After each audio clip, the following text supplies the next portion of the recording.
Melissa Malber. I'm the owner of the Green Tea Room. This is Morgan Townsend. She works here with me.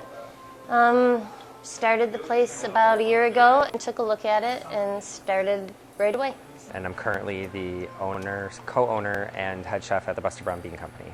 We formed in 2006, November, I think it was like November 16th, 2006. So we just had our birthday. Basically, we formed our own LLC. That was in April of 2007. A lot of people, like in the back of their minds, have this romantic fantasy about running a coffee shop and, you know, having live music and poetry readings and the lattes and the foam art. Getting to know our customers by name, I think that's really important. Our regulars that come in, they want you to remember what they ordered last time they were here. And if we can offer that kind of atmosphere and still make a good impact on the environment and still profit, then I suspect that we'll probably be around for a while. The point to my business is that we can be very hands-on and very personal. Gluten, dairy, peanuts, tree nuts. I'm a vegan, and it's the ability to walk back into my kitchen and create something on the spot for that person because we can. There isn't a corporate office saying you're not allowed to do that. I'm not just some random employee of a major corporation. I'm one of the owners of this business, and I care about the people who come in here. Bigger isn't always better. And when you grow like that, it's hard to see the owner ever. It kind of takes away from the very nature of what we're all about, and that's one-on-one communication with our customers. Profitable are the teas and the coffee. You might not make money off of an expensive white tea that you have to order.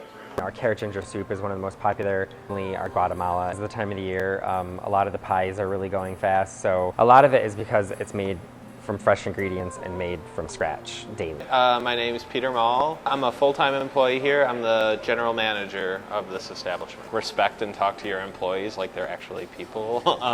Definitely didn't get that at first, but get that now for sure. And realize that your employees are people and they do have lives outside of work. Dishes are not my favorite, which I do as general manager. We did the Red, White, and Blues Fest, where we did food out in the open there.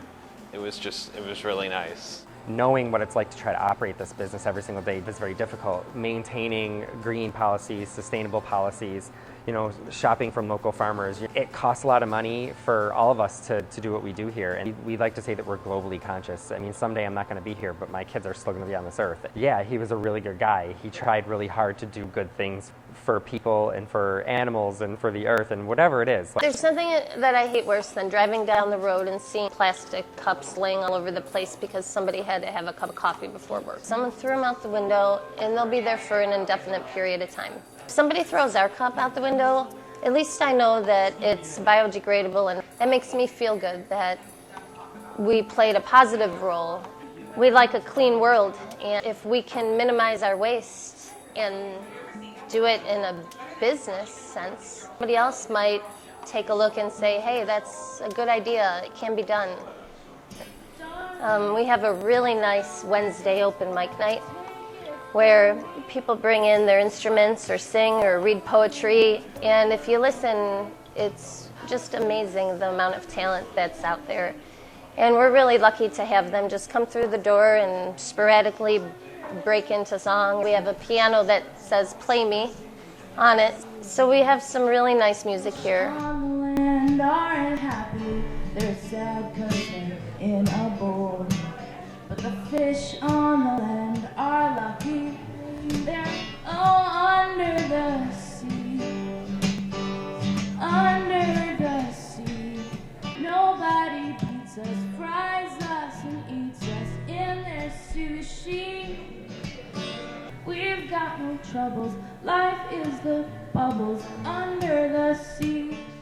A lot of our family has been asking me to get into catering. There's someone else on my team who costs everything out and price everything. I gotta bake all the desserts today. I gotta have checklists done of everything that has to get done tomorrow. So it's kind of like the bread and the butter of the business, because the everyday operations do not necessarily always pay for everything. Catering is a lot of work because it's event planning. Occupy Fredonia was across the street at the gazebo. We helped them as much as we could. We let them use the bathroom and some hot chocolate and coffee in the morning.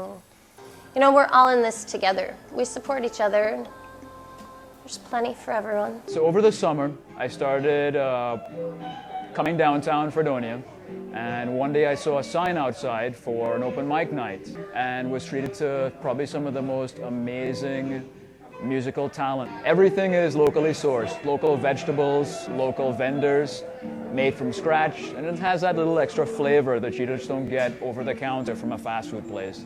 I think they call it love. A little change in ambience, you get to reset yourself before you go back out there and hit the books, hit the office. But it's very much a little timeout zone. Spend 2 minutes past the threshold, you will be greeted by someone friendly. You might be given a hug. You'll definitely be given a smile. It has that type of feel, and to be fair, that is kind of what you want in your college experience. A little home away from home. I never thought I'd be here doing what I'm doing now, per se. I always knew that it was going to be a lot of work, and for me, that's no surprise. It's maintaining it for so long, and I'm not as young as I used to be. So 2 and a 2.5-year-old plus this. So I get tired easily. Like, I go to bed sometimes before 9 o'clock, which is not like me. I feel like a dork. It's a pretty secure business if you know how to run it efficiently. Doing business in New York State isn't really easy. Workers' comp is killing me unnecessarily. Because I'm a business, my internet is so much more expensive than it is at home. My phone bill's more expensive. You know, just make it a little bit easier for small businesses to run. Maybe there would be more of them. Don't you? Little sister, don't you? Little sister, don't you get it once or twice? Say it's very nice and neat. I'll always be feeding the addiction.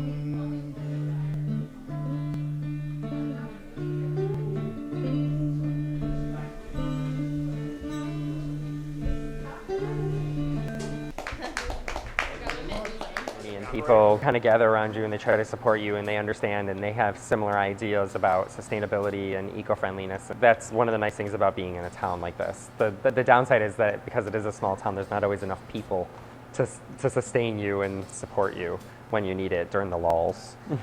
I've stopped in here a few times, but tonight was the first time I've actually hung out in here for a long time because I heard that they had an open mic night. It's a really good place to meet people. It's a safe environment, and everyone in here is really warm and really friendly. Everything's homemade, everything's fresh. They're making it right here. So it's like nice to go help out the local businesses. Where I'm from, everything that has open mics and stuff like that, it's a bar. It's more like a coffee house than it is like a club. Every single major chain that you know didn't just suddenly apparate into a plaza somewhere. You know, they all started somewhere. Small businesses are the big businesses of the future. Someday we'd love to be a bigger business. It can be done. I think the best way to learn about running a business is to actually start one. You don't need $50,000 to start a business. People should do something like this if they feel like that's what they're inclined to do, because it's very rewarding. Born and raised in Lynchburg, Tennessee. His daddy owns a big distillery. He's an old-time whiskey drinker. When I'm with him, I get loose.